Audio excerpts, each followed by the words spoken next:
Salut les jeunes, c'est Disma et aujourd'hui je suis arrivé vous retrouver pour cette nouvelle vidéo dans laquelle je vais vous parler d'un sujet extrêmement important si vous faites du trading ou de l'investissement, c'est celui de la survivabilité des altcoins à travers les cycles. Alors pour mener à bien cette étude, j'ai récupéré les données historiques des tops de marché entre 2013 et 2025, soit 2013, 2017, 2021 et 2025 via CoinMarketCap qui ont un onglet justement sur des snapshots historiques hebdomadaires. Et ensuite, j'ai parsé ces données informatiquement pour les récupérer et pouvoir les traiter à ma manière. À l'issue de cette vidéo, vous saurez exactement la probabilité que vous auriez eu de perdre ou gagner de l'argent si vous aviez acheté un altcoin en 2017 ou 2021. Tout d'abord, vous devez savoir qu'il y a environ 970 tokens distincts qui se sont succédés à travers le top 400 sur les 12 dernières années. Et ce graphique-là nous permet de voir combien de cycles survivent-ils. Alors, ce qu'il faut savoir, c'est que pour moi, un cycle, c'est-à-dire qu'il est apparu dans un top de marché. Si il a deux cycles, ça veut dire qu'il est apparu dans deux tops de marché. Par exemple, il était dans le top 400 en 2007 et top 400 en 2021. Donc, ce qu'on voit directement, c'est que il y a environ 750 tokens qui n'ont pas fait plus de un cycle de marché. Donc, ils ont disparu du top 400 par la suite. Ensuite, on voyait qu'il y a environ 180 tokens qui ont fait deux cycles. Un peu moins de 50 tokens qui ont fait 3 cycles. Et là, en fait, il y a une couleur, mais je pense qu'il y a 3-4 tokens qui ont fait 4 cycles. D'accord? Alors, maintenant, on a la composition des tokens dans chaque cycle. Donc ça, le but, c'est de voir le nombre, la proportion de tokens qui reviennent des cycles précédents. Donc en 2013, il y avait seulement 36 tokens. Donc c'est pour ça qu'il manque ici, que c'est blanc. C'est parce que voilà, il n'y avait pas un top 400, c'était un top 36.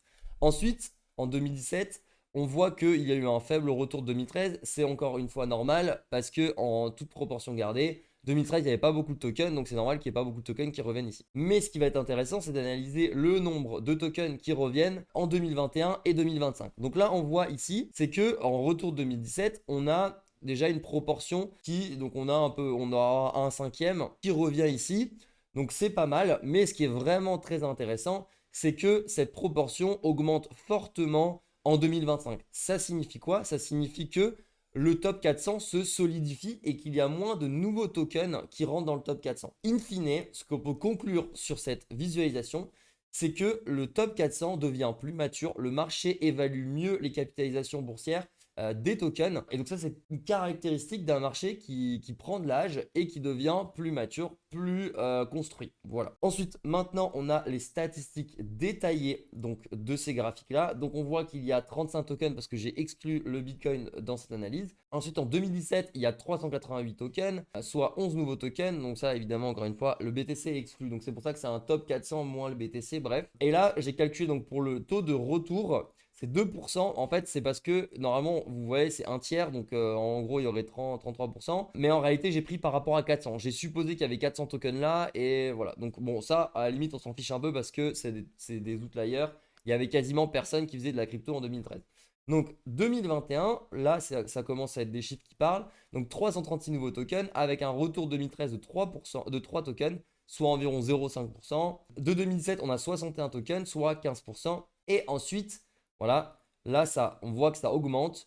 De 2017, on a 44 nouveaux tokens, donc soit 11%, et de 143 tokens qui reviennent de 2021, donc 35%. Donc vous voyez qu'il y a un taux de retour qui est bien plus élevé, presque 50%, enfin 46% de tokens qui reviennent des cycles précédents. Donc on voit bien que le top se solidifie. Mais par contre, maintenant, la question principale de cette étude pour moi, c'est de savoir si oui ou non, en achetant des tokens du top 400 en 2017 ou en 2021, vous auriez perdu ou gagné de l'argent en 2025. Ce qu'il faut aussi prendre en compte, c'est qu'il faut mesurer en réalité la performance par rapport à la performance du Bitcoin. Parce que le Bitcoin, ça fait l'appui et le beau temps sur le marché crypto dans sa globalité. Et par conséquent, il faut savoir si oui ou non, vous avez pris un risque d'acheter un altcoin qui aurait potentiellement pu aller à zéro. Comme vous le voyez, il y a beaucoup d'altcoins qui partent, qui disparaissent. Et ben, il faut que ce qu'on appelle le risque premium soit suffisamment intéressant en termes de rendement pour justifier l'achat d'un altcoin plutôt que l'achat de l'index, soit BTC. Donc, on va regarder ça tout de suite avec des statistiques détaillées. Et tout d'abord, on va se concentrer sur 2007 à 2025. Sachant que sur la période, le Bitcoin a fait à peu près 430% de performance. Si vous aviez acheté un token du top 400 en 2017, vous aviez en réalité seulement 3,5% de chance de faire mieux que la performance du Bitcoin. Ensuite, vous aviez aussi 4,25% de chance de faire moins bien que le Bitcoin, mais mieux que zéro, donc d'être à minima rentable. Et dans les 92,25% des cas restants, vous avez perdu de l'argent. Donc ça fait vraiment pas beaucoup de probabilité de surperformer le Bitcoin, tout simplement. Ensuite, j'ai fait une petite compile des 10 meilleures performances et des 10 pires performances. Donc en meilleure performance, on voit qu'il y a eu Link, Doge, TRX, ADA, XRP et ENJ, donc voilà, des tokens que je connais bien, avec des grosses appréciations, avec des 18 000 voilà, 1600%, 1300, 16 000%, etc. Ensuite, les pires performances, ceux qui sont des OG de 2017 reconnaîtront les tokens. On a Bitcoin Gold, Dash, qui avait beaucoup de masternode à l'époque, une grosse hype sur les masternode, avec un moins 93%. Donc vous voyez, c'est vraiment pas terrible. Ensuite, maintenant, passons sur la période 2021 à 2025. Sur cette même période, le Bitcoin a apprécié d'environ 41%. Et donc, si vous aviez acheté un altcoin en 2021, vous auriez en réalité seulement 3,75% de chance d'avoir surperformé le Bitcoin. Ensuite, dans 2% des cas, vous auriez fait pire que le Bitcoin, mais vous n'auriez pas perdu d'argent. Et dans les 94,25% des cas restants, vous auriez perdu votre argent. Avec, pareil, les meilleures performances qui viennent de Gate Token, XRP, Tron, Unised Leo, donc qui est le token de Bitfinex, OKB, token de OKX. Et ensuite, pire performance, on voit bien évidemment le Luna en top 1 avec un moins 99% des grosses perfs négatives. Bon, Luna, c'était une anomalie de marché, mais vous avez clairement la tendance. Donc, pour conclure cette vidéo, on voit statistiquement que d'acheter un altcoin est vraiment une mauvaise idée si vous décidez de le conserver plus d'un cycle, parce que la majeure partie de ces altcoins ne va pas durer plus d'un cycle. Et si c'est le cas, la probabilité que vous soyez rentable ou que vous surperformiez le Bitcoin est rarement au-dessus de 5%.